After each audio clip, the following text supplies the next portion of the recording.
사랑하고 축복합니다. 오늘은 소요리 문답 45문부터 48문까지 1계명에 관한 말씀입니다. 10가지의 계명, 10계명의 말씀들 중에서 첫 번째 계명을 함께 오늘은 보도록 하겠습니다. 제가 문을 읽고 성도님들이 답을 읽어주십시오. 제1계명이 무엇인가? 제1계명은 나 외에 다른 신을 위하지 말라 하신 것이다. 아멘. 첫 번째 계명, 10가지의 계명들 중에 첫 번째 계명은 뭐냐? 나 외에는 다른 신들을 위하지 말라. 그래서 오늘 읽은 본문 말씀에는 나 외에는 다른 신들을 내게 두지 말라. 출애굽기에도 같은 말씀이 기록되어 있습니다. 너는 나 외에는 다른 신들을 내게 두지 말라. 첫 번째 계명입니다. 우리가 너무나도 잘 아는 말씀이죠. 한번 이렇게 질문을 좀 드려보겠습니다. 나 외에는 다른 신들을 내게 두지 말라, 너에게 가까이 두지 말라라고 하는 게 무슨 의미일까요? 한번 여쭤볼까요, 성도님들께? 나 외에는 다른 신들을 너에게 두지 말라. 이게 무슨 말일까요? 네, 하나님 외에는 다른 신이 있으면 안 된다. 그럼 이제 다시 질문 드립니다. 하나님 어디 계십니까? 여기 계십니까? 여기 계십니까? 네, 그렇죠. 여기라고 하셨습니다. 여기라고 하셨습니다. 후회하시면 안 됩니다. 이런 겁니다. 우리가 신이라고 말할 때는 가장 제일 먼저 떠오르는 건 뭘까요? 신이라고 하면 제일 먼저 떠오르는 거. 보통 일반적으로 사람들이 생각하는 건 어떤 우상, 눈에 보이는 어떤 불상이나 불교에 가면 불상이 있겠죠. 그리고 어디 사당에 가면 어떤 위패라든가, 그렇죠? 조상신, 그렇죠? 조상님도 신이기 때문에. 그리고 어떤 사람들은 저기 성황당 이런 데 가면 뭐가 있습니까? 나무, 그렇죠? 신령한 나무, 거기에 이렇게 색동 이런 것도 달려 있고요. 그런 걸 우리가 신이라고 합니다. 하나님께서 이스라엘 백성들에게 너는 나 외에 다른 신들을 내게 두지 말라, 이 말씀을 하실 때는 이 말씀을 받았던 이스라엘 백성들이 그들이 애굽에서 노예 생활을 400년 넘는 시간 동안 합니다. 그렇죠? 그 애굽이라고 하는, 이집트라고 하는 나라가 어떤 나라냐? 많은 신들이 존재하는 나라였습니다. 심지어 누구도 신입니까? 바로 왕도 신입니다.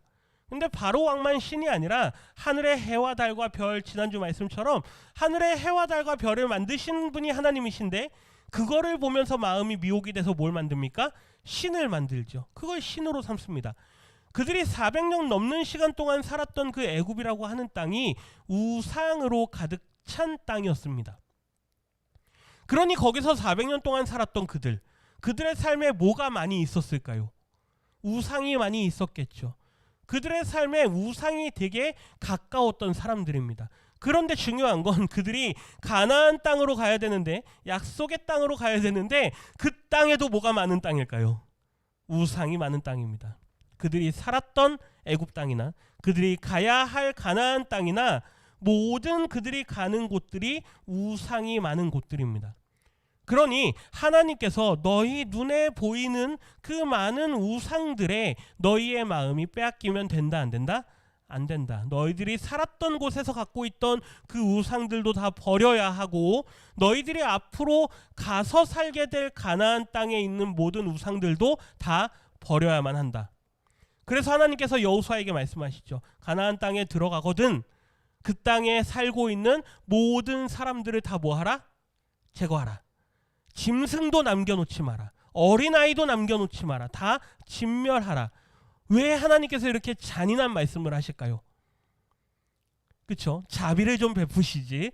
어린아이들은 좀 남겨놓어도 되지 않겠습니까? 어린아이들이 무슨 죄가 있다고, 짐승들이 무슨 죄가 있다고 다 거기 있는 것들을 다 멸하라고 하십니까? 왜 그럴까요? 우상이 익숙한 땅이기 때문입니다. 그 땅에 살고 있는 사람들이 너무나도 많은 우상들을 섬기고 있기 때문에 하나님께서 이제 새로운 나라, 하나님의 이스라엘이라고 하는 그 나라를 하나님의 백성의 나라로 만들어가기 위해선 반드시 그들 눈에 익숙한 우상들이 있으면 된다, 안 된다? 안 된다라는 게 하나님의 명령입니다. 그러면 이제 우리는 이렇게 정리할 수 있습니다. 우상이 뭐냐? 저를 한번 따라해 보시겠습니까? 내 눈에 가장 먼저 보이는 것, 그게 우상입니다. 내 눈에 가장 먼저 보이는 것. 아까도 저희 목사님하고도 잠깐 이야기 나누는 중에 우리가 어디를 가면, 뭐 마트를 간다고 해봅시다. 마트를 가면 사람마다 자기 관심이 다 다릅니다. 그쵸? 거기 마트에 가니까 이런 게 팔던데요. 난 몰랐는데.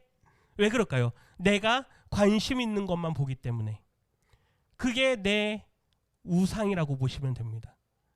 뭐 제가 너무 많은 비약을 하는 걸지 모르겠지만, 내가 가장 많이 관심을 갖고 내가 가장 많은 시간을 투자하는 그것, 그게 뭐다? 우상이다. 내 주변에 나의 눈에 가장 많이 보이는 것, 그게 뭐다? 우상이다. 왜요? 내 환경을 그렇게 만들기 때문에. 제가 다시 한번 여쭤볼까요? 하나님이 어디 계십니까? 마음에 계십니까? 우리의 마음이 보이십니까? 내 마음을 들여다보십니까?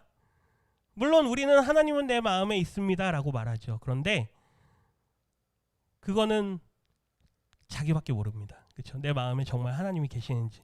아니요, 누가 제일 잘 알까요? 하나님이 제일 잘 압니다. 한 번씩 신방을 갑니다. 그러면 가장 먼저 보는 게 뭘까요? 그 집에 뭐가 걸려 있나, 그리고 그 집에 뭐가 진열돼 있나. 그걸 보면 그분들이 평상시에 뭘 가장 가까이 하는지 알 수 있습니다. 집에 100인치짜리 TV가 있다. 그러면 그분에겐 뭐가 우상일까요? 드라마가 우상입니다.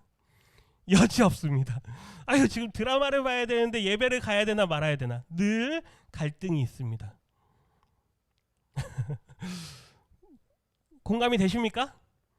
내가 제일 많이 생각하는 거, 평상시에 가장 많이 생각하는 거, 그게 뭐다?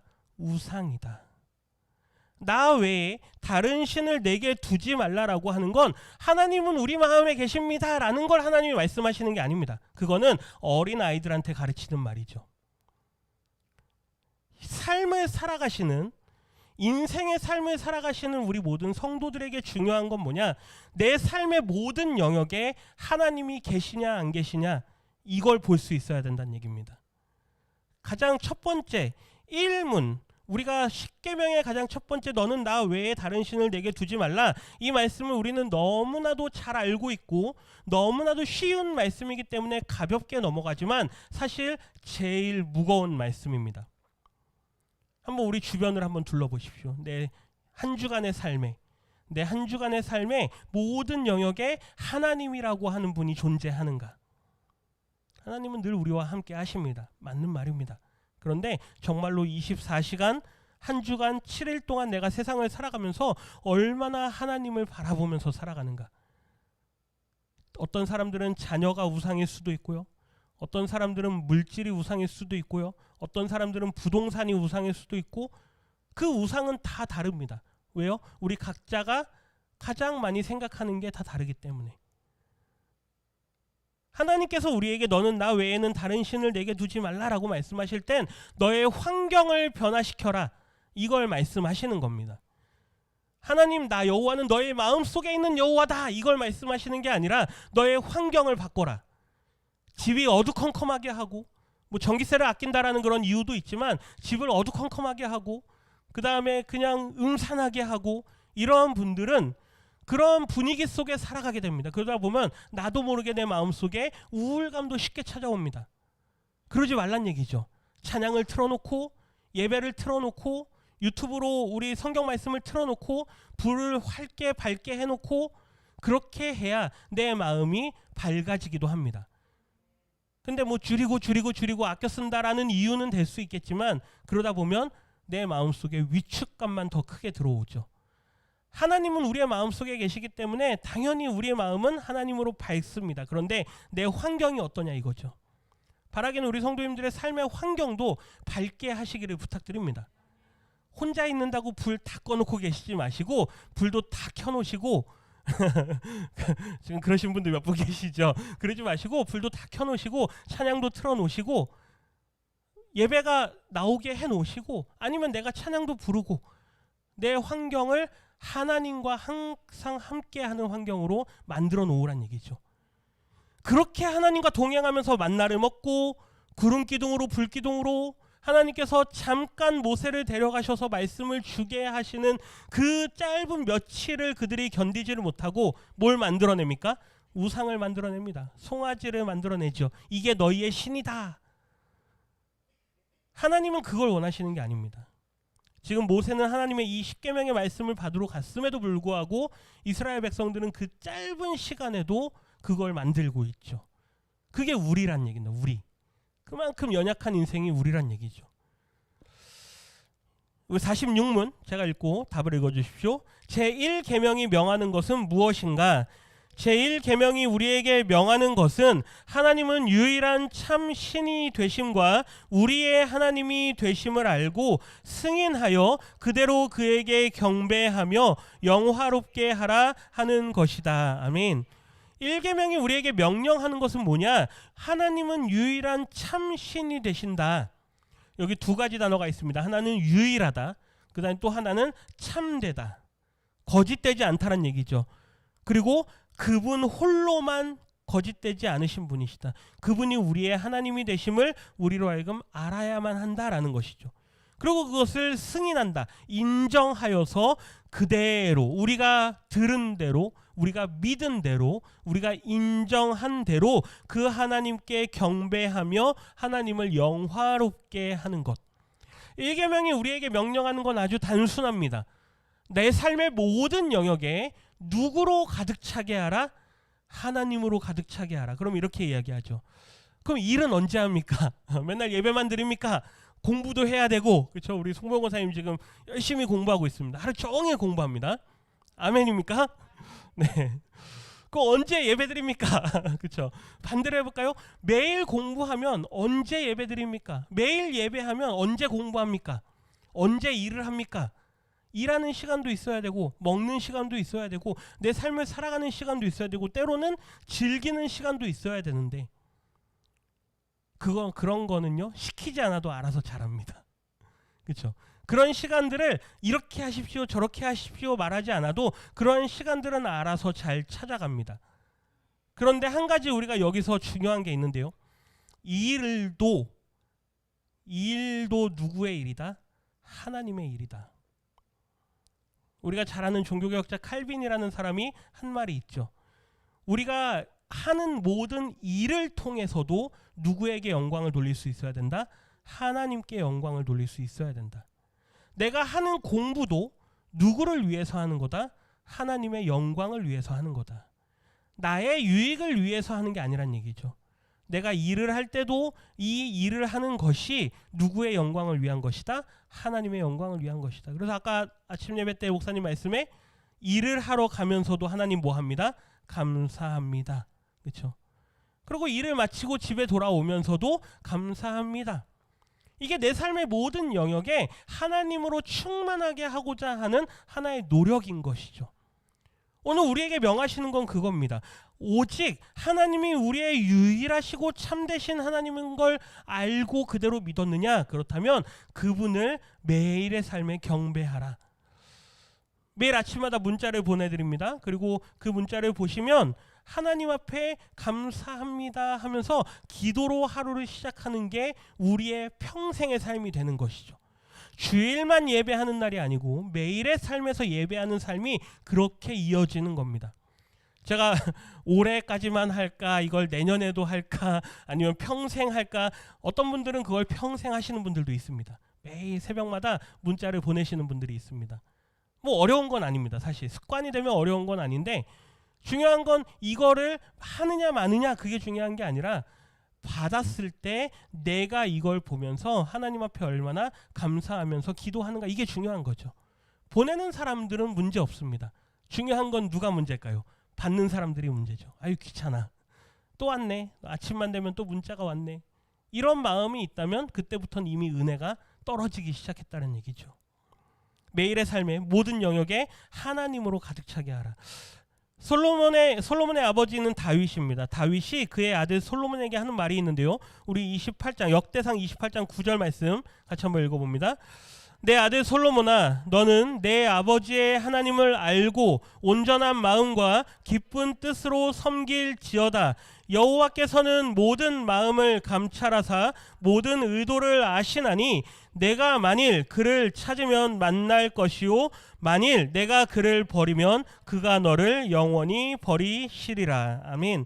보십시오. 내 아들 솔로몬아, 그러면서 너는 내 아버지 누구입니까? 다윗이죠. 다윗의 하나님을 뭐하라? 알아라. 여기서 알라는 얘기는 경험하라는 얘기입니다. 그 하나님을 경험하라. 그 하나님과의 경험을 통해서 그 하나님을 알아라. 그리고 온전한 마음을 가져라. 여기서 온전한 마음이라는 건 나뉘어지지 않는 마음입니다. 갈라지지 않는 마음입니다. 왔다 갔다 하지 마라 이거죠.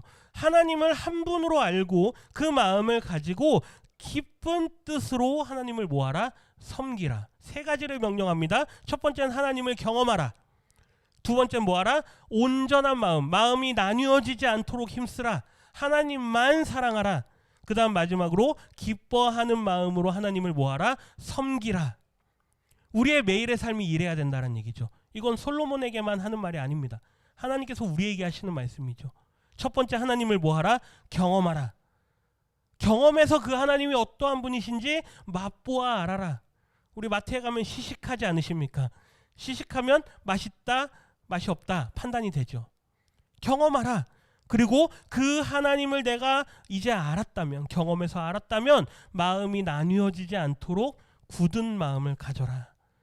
그리고 평생을 다하여 그 하나님만을 경배하며 예배하라.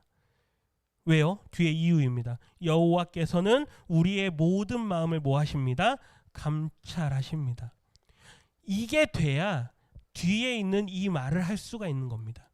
하나님이 어디에 계십니까? 그러면 많은 사람들이 하나님은 어디에 계십니다? 우리의 마음에 계십니다 라고 이야기를 하죠. 맞습니다. 하나님은 우리의 마음을 보시는 분이십니다. 그런데 내 삶의 모든 영역에 하나님이 존재하는가 아닌가 이게 점검이 돼야 내 마음에 누가 계십니다? 하나님이 계십니다가 나올 수 있다는 얘기죠. 그럴 때 하나님이 우리의 마음을 뭐 하십니다? 감찰하십니다. 그리고 모든 무엇을 아십니다? 의도를 아십니다. 이게 너무나도 중요합니다. 우리가 무슨 말을 하거나 어떤 행동을 하거나 무언가를 할 때는 언제나 뭐가 있습니까? 의도가 있습니다. 계획이 있죠. 생각이 있죠. 우리가 교회에 나오는 것도 어떤 사람들은 의도를 가지고 나오는 사람들이 있습니다. 그런데 그 의도가 정말로 구원에 감격하여서 하나님 앞에 자원하는 마음으로 나오느냐, 아니면 내가 교회에 와서 사람들을 만나고 관계를 맺고 내 네트워크를 형성하고 인맥을 형성하고, 정치인들은 선거철이 되면 어디에 찾아갑니까? 교회에 찾아옵니다. 왜요? 사람이 많으니까. 그렇죠? 다 뭐가 있습니까? 의도가 있습니다. 그런데 하나님께서 우리의 예배의 의도를 보신다 이거죠. 감사하여서 자원해서 기뻐하는 마음으로 예배할 때 하나님께서 그 의도를 아시고 예배를 받으십니다. 그런데 불순한 의도를 가지고 예배에 나왔을 때 그 예배를 하나님께서 받으시느냐? 아니란 얘기죠. 우리 성도님들 한 가지 기억하셔야 됩니다. 예배는 다 함께 모여서 예배드립니다. 그런데 모든 사람들의 예배를 다 받으시지는 않으십니다. 아멘이십니까? 하나님은 예배를 구별해서 받으십니다. 가인과 아벨이 하나님 앞에 예배를 드렸습니다. 그런데 하나님께서 누구의 예배는 받으시고 누구의 예배는 받지 않으시죠. 마찬가지입니다. 교회 안에서 다 같이 예배 드린다고 다 같이 예배를 하나님께서 받으시는 게 아닙니다. 바라기는, 목회자의 입장에서 바라기는 우리의 예배 전체가 하나님께 받아들여지면 너무나도 좋겠죠. 그게 제가 바라는 겁니다. 그런데 그중에 불순한 의도를 가지고 예배에 나와왔을 때는 저도 그걸 장담할 수가 없는 거죠. 하나님은 우리의 중심을 보시고 우리의 모든 의도를 아시는 분이시기 때문에. 그래서 마지막에 이렇게 기록하죠. 우리가 하나님을 찾으면 뭐 할 것이다? 만날 것이다.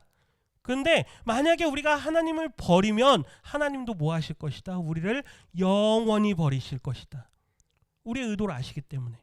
너가 나를 가지고 시험하느냐, 너가 나를 가지고 너의 마음대로 장난삼아서 그렇게 예배드린다라고 하느냐, 하나님은 다 아신다는 얘기죠. 신명기 26장 17절 말씀 같이 읽어보겠습니다. 내가 오늘 여호와를 내 하나님으로 인정하고 또 그 도를 행하고 그의 규례와 법 명령과 법도를 지키며 그의 소리를 들으라. 아멘. 그의 도를 행하고 규례와 명령과 법도를 지키는 것, 이것이 선행되면 안 됩니다. 그러면 그게 율법으로 바뀝니다. 지켜야지, 해야지, 이렇게 해야지. 이게 앞서버리면 언제나 그걸 하느냐 안 하느냐를 가지고 판단해버리고 말이죠. 저렇게 40일을 명단을 다 달아드렸습니다. 이제 내 날짜가 되면 나는 빠지면 될까요? 안 될까요? 안 되죠. 그렇죠? 아유, 빠뜨리지 말아야지. 그럼 그게 율법이 됩니다. 저렇게 달아드린 이유는 보시고 그때가 되면, 은혜가 되면 기도하시고, 물론 책임감을 가지는 건 좋죠. 그런데 왜 그 사람 오늘 기도하는 날인데 왜 안 하지? 누가 오늘 기도했나 안 했나? 그걸 가지고 사람들을 평가하고 판단하는 잣대가 되면 될까요? 안 될까요? 안 됩니다. 그걸 의도해서 드리는 게 아닙니다. 그냥 자기 날짜에 기도하시되 혼자만 넣어놓으면 또 모르잖아요. 그래서 다른 분 한 분 더 넣어드리는 겁니다. 그게 율법이 되면 안 됩니다. 뭐 어떻게 해야 이게 자연스럽게 지켜지는 거냐? 그 앞에 여호와를 내 하나님으로 뭐 하면, 인정하면, 이게 돼야 뒤에 거는 어떻게 된다? 자연스럽게 지켜진다. 우리가 십계명 이 서문에서도 하지 않았습니까? 하나님의 우리를 구원한 여호와이시다. 이게 전제가 되기 때문에 제1은 하면서 나오는 10가지 계명이 지켜질 수 있다는 얘기죠. 내가 지킨다고 지키는 게 아닙니다. 이걸 앞세우면 난 지켰어, 난 이걸 했어, 이걸 행했어, 그게 율법주의자입니다. 그걸 말하는 게 아니죠. 하나님을 뭐 하라? 인정하라. 그 하나님을 우리 하나님으로 여기라. 마태복음의 예수님의 말씀을 같이 한번 읽어봅니다. 이에 예수께서 말씀하시되 사탄아 물러가라. 기록되었으되 주 너의 하나님께 경배하고 다만 그를 섬기라 하였느니라. 하나님께서 우리에게 명하신 명령의 가장 큰 핵심은 하나님 외에는 다른 신이 너에게 있게 하지 마라. 너의 옆에 두지 마라. 그러니 누구만 경배하라? 하나님만 경배하라. 이게 우리에게 명령하는 거죠. 시간이 없기 때문에 뒤에 바로 넘어가겠습니다. 47문입니다. 제1계명이 금하는 것은 무엇인가? 제1계명이 금하는 것은 참 신을 하나님으로 알지 아니하거나 우리의 하나님으로 경배하지 않고 영화롭게도 하지 아니하는 것과 그에게만 드리기에 합당한 경배와 영화를 다른 이에게 드리는 것이다. 아멘. 좀 전에 읽었던 46문의 반대로 하면 47문입니다.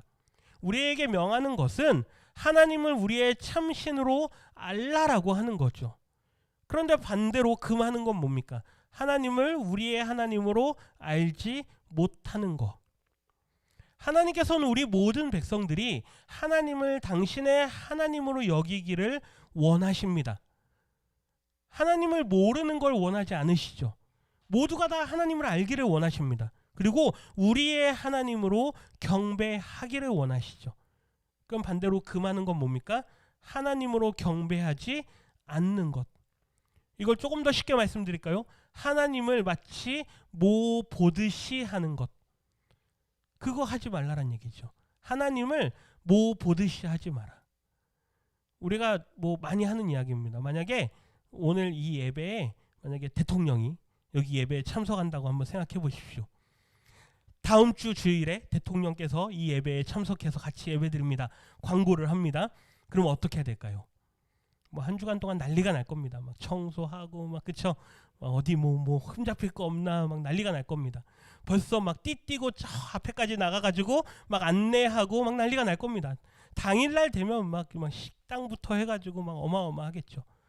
하다못해 누가 온다 그래도 대통령이 온다 그래도 이 작은 동네에 대통령 한 사람이 온다 그래도 우리는 그렇게 하겠죠. 그런데 하나님께서 매주마다 매일매일 우리가 이 자리에 모일 때마다 우리가 이 자리에 오지 않아도 하나님께서 우리의 모임을 기대하시면서 늘 이곳에 우리와 함께 하신다라고 말씀하시는데, 우리가 그 하나님을 뭐 보듯이 하며, 그렇다고 해서 막 옷을 막 정장을 차려 입으시고 우리 권사님들이 기도하실 때 한복 입고 오시는 모습을 외부에서 사람들이 예배 영상을 통해 봅니다. 한 번씩 저한테 이야기합니다. 야, 그 교회는 무슨 교회인데 기도하시면서 한복을 입고 기도하냐 그럽니다. 그런 마음으로 드리는 거니까, 그렇죠? 하나님의 존전에서 내가 기도한다라고 할 때 그 마음을 최고의 표현으로 하는 거니까. 그렇다고 해서 한복을 안 하신다고 해서 제가 뭐라고 하지 않습니다. 내 마음에 하나님을 경외하는 마음이 있으면 그냥 정성껏 하고 나오면 되는 거죠. 그거보다 더 중요한 건 내가 정말로 하나님을 사랑하는 마음으로 나오느냐 아니냐. 뭐 명품백을 들고 온다고 하나님이 그걸 보실까요? 그게 아니죠. 명품 한복을 입고 온다고 하나님께서 그걸 보실까요? 그거 아닙니다. 그냥 우리의 마음의 표현이죠. 그러나 중요한 건 하나님은 우리의 마음을 보신다. 영화롭게도 하지 않는 것. 하나님을 보면서 하나님께 영광 돌리지도 않고 감사한 마음으로 찬양하지도 않고 그냥 노래만 부르다 가는 것. 그걸 하나님께서 기뻐하시겠느냐. 그에게만 드리기에 합당한 경배와 영화를 다른 이에게 드리는 것. 사람을 칭찬하거나 아니면 내가 하나님이 아닌 다른 어떤 것을 더 즐겨하는 어떤 것이 있느냐. 그걸 하나님께서 우리에게 금하신다라고 하는 것입니다. 로마서 말씀 한 군데 보겠습니다. 로마서 1장 21절, 20절, 21절 같이 읽습니다. 창세로부터 그의 보이지 아니하는 것들 곧 그의 영원하신 능력과 신성이 그가 만드신 만물에 분명히 보여 알려졌나니 그러므로 그들이 핑계하지 못할지니라. 하나님을 알되 하나님을 영화롭게도 아니하며 감사하지도 아니하며 오히려 그 생각이 허망하여지며 미련한 마음이 어두워졌나니. 아멘. 여기까지 먼저 보겠습니다. 20절 말씀에 보면 창세로부터 하나님께서 보이지 않는 것들을 이 땅 가운데 우리에게 보여지도록 하셨습니다. 그런데 그게 그냥 보여지는 게 아니죠. 만물 안에 보여지도록 하셨습니다. 영원하신 능력과 신성이 만물 안에 다 깃들여 있다는 얘기입니다. 그런데 뒤에 보면 그 모든 것들을 하나님께서 우리에게 알려지도록 행하셨는데 사람들이 그걸 보면서 하나님을 찾을까요? 안 찾을까요? 안 찾습니다. 하나님이 어디 계시냐? 하나님이 살아계신다면 내 눈에 한번 보여봐라 이럽니다. 그런데 하나님은 그분의 모든 신성과 그분의 모든 성품들을 이 땅에 다 녹여놓으셨습니다. 우리가 계절이 변하고 하늘에 높고 바다에 넓고 푸르르고 이러한 모든 것들을 보면 이 우주 만물을 창조하신 하나님의 창조를 보면서 하나님께 영광 돌릴 수 있어야 됩니다. 그런데 그러지 못하죠. 그냥 멋지네. 그렇죠? 그냥 사진이나 좀 찍고 가고 그냥 와 아름답네. 그냥 이 정도로 판단해버리고 맙니다. 그런데 그 모든 것들이 다 하나님의 속성이란 얘기죠. 그렇기 때문에 사람들이 뭐 할 수 없다? 핑계할 수 없다. 이미 우리보다 앞서 2000년 전에 살았던 과학기술이 뭐 얼마나 발달했었겠습니까? 그 당시에. 그랬던 사도 바울도 하나님의 창조 질서를 깨닫고 이 우주 세계를 바라보면서 하나님의 모든 속성들이 그 안에 녹여져 있다는 걸 사도 바울이 기록으로 남깁니다. 그런데 지금 고도로 기술이 발달되고 고도로 문명이 발달했음에도 불구하고 여전히 많은 사람들이 하나님을 믿지 못합니다. 그 이유는 분명합니다. 누구를 믿지 못하기 때문에. 예수님을 믿지 못하기 때문에. 예수님을 믿지 못하면 자연 만물을 보면서도 하나님을 바라볼 수가 없습니다. 예수님을 믿는 믿음이 있기 때문에 자연 만물을 보면서 하나님을 찬양할 수 있는 것이죠. 21절 말씀에 보면 하나님을 알되 하나님을 영화롭게도 하지 아니하고 감사하지도 아니하고 오히려 미련한 마음이 어두워졌다. 오히려 그들의 마음이 덮여져 버렸다. 오히려 보이지 않는 하나님으로 여겨버리게 된다.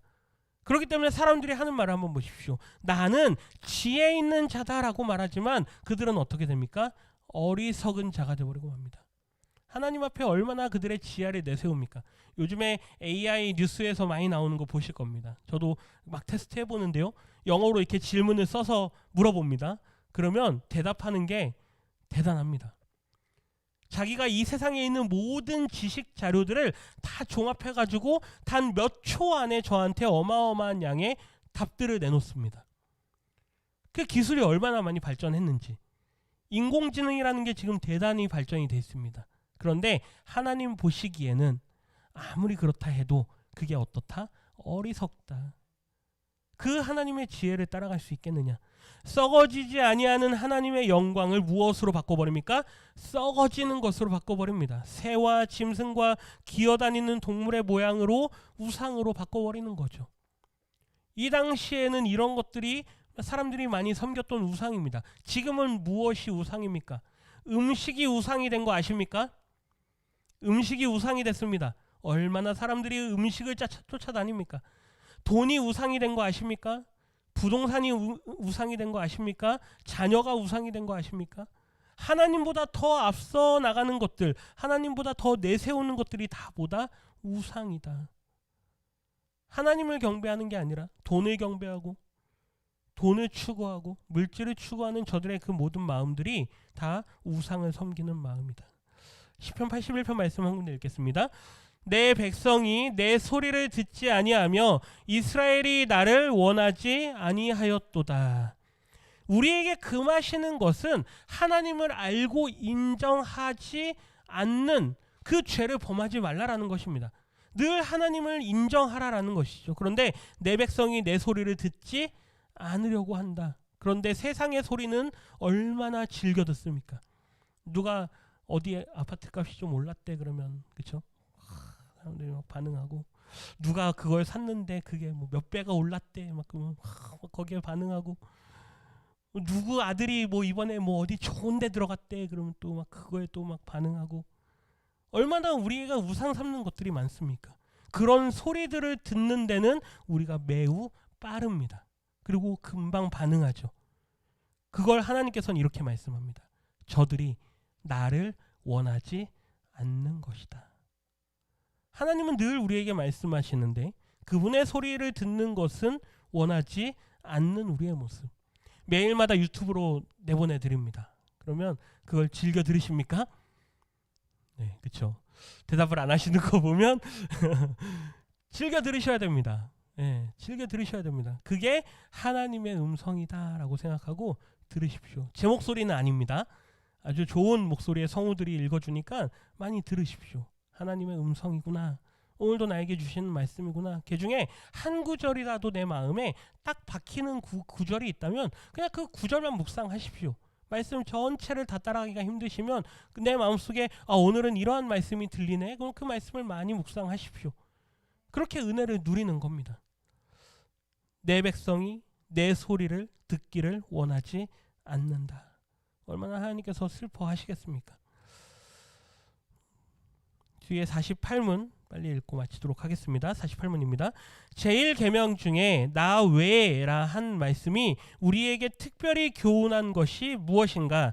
제1계명 중에 나 외에라 한 말씀이 우리에게 특별히 교훈하는 것은 만물을 보시는 하나님이 아무 다른 신을 위하는 죄를 내려다 보시고 분하게 여기시는 것이다. 아멘.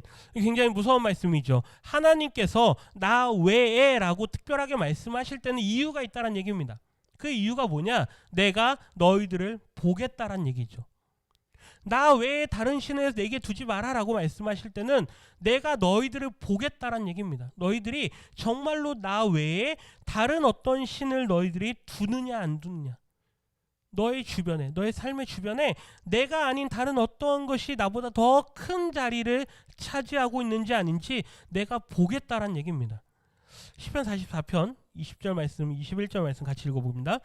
우리가 우리의 하나님의 이름을 잊어버렸거나 우리 손을 이방 신에게 향하여 폈더면 하나님이 이를 알아내지 아니하셨으리까 무릇 주는 마음의 비밀을 아시나이다. 아멘. 20절 말씀. 우리가 하나님의 이름을 잊어버렸거나 우리의 손을 이방 신을 향하여서 폈다면, 신을 경배하는 자세입니다. 신을 경배해서 하는 이 손을 펴는 자세인데, 그러니까 다른 신을 더 사랑하거나 다른 신을 더 추구했다면 보십시오. 하나님이 이를 알아내지 아니하셨으리이까. 무슨 말입니까? 하나님은 아신다란 얘기죠. 아신다란 얘기입니다. 우리가 말로는 하나님은 우리의 마음속에 계십니다 라고 말을 해도 하나님은 이미 다 아십니다. 왜요? 주는 어떤 분이시기 때문에, 우리의 마음의 비밀을 아시는 분이기 때문에. 그렇죠? 말하지 마. 이건 비밀이야. 아무리 그래도 누구는 아십니까? 하나님은 아십니다.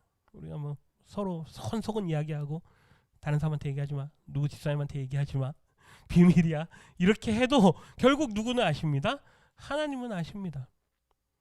우리의 마음의 비밀을 아시는 분이 하나님이시다. 그러면 이제 우리 성도님들이 한 가지 마음속에 큰 어떤 결단이 있어야 됩니다. 나 외에는 이라고 하는 이 말씀을 주실 때는 과연 내 삶의, 처음에 말씀드린 내 삶의 모든 영역에 하나님 외에 다른 어떤 것들이 있는가 없는가 점검하겠다라는 결단이 있으셔야 됩니다. 한번 우리 집을 한번 둘러보자. 내가 이렇게 딱 주방에 가면 하나님이 생각나는가?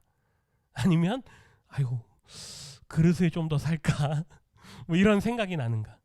내 방에 들어가 보자. 거실에 가보자. 하나님이 생각이 나는가? 늘 그러한 환경으로 만들어 놓도록 한번 내가 그렇게 내 삶의 환경을 바꿔봐야겠다. 이걸 뭐라고 하는지 아십니까? 저를 한번 따라해 주십시오. 종교개혁. 종교개혁이 거창한 게 아닙니다. 내 안에 개혁을 하는 겁니다. 내 삶에 개혁을 하는 거죠. 지금까지의 내 삶의 환경에 하나님이 아닌 다른 어떠한 것들이 더 크게 자리 잡고 있었다면 과감하게 그 우상들을 다 뭐하겠다? 다 찍어내리겠다. 그게 요시아가 했던 종교개혁이고 히스기야가 했던 종교개혁이고 마틴 루터가 했던 종교개혁입니다. 그들이 했던 모든 종교개혁들은 그런 우상들을 다 제거하는 일이었죠. 바라기는 우리 성도님들도 집에 돌아가서 한번 보십시오. 우리 집에 들어가면 내가 하나님이 생각나나? 아니면 화가 더 올라오나? 아니면 다른 어떤 감정들이 더 올라오나? 걱정거리가 더 많이 올라오나? 문을 열고 들어가시면서 뭐부터 하신다고요? 감사합니다. 그렇죠? 그게 내 삶의 모든 영역에 하나님으로 가득 채우는 시작점입니다. 이번 한 주간 그렇게 한번 삶을 살아보십시오. 하나님, 내 삶의 모든 곳에 하나님으로 충만하게 채워주십시오. 이렇게 고백하시는 우리 성도님들 되시기를 주님의 이름으로 축원합니다. 기도합니다. 하나님 감사합니다.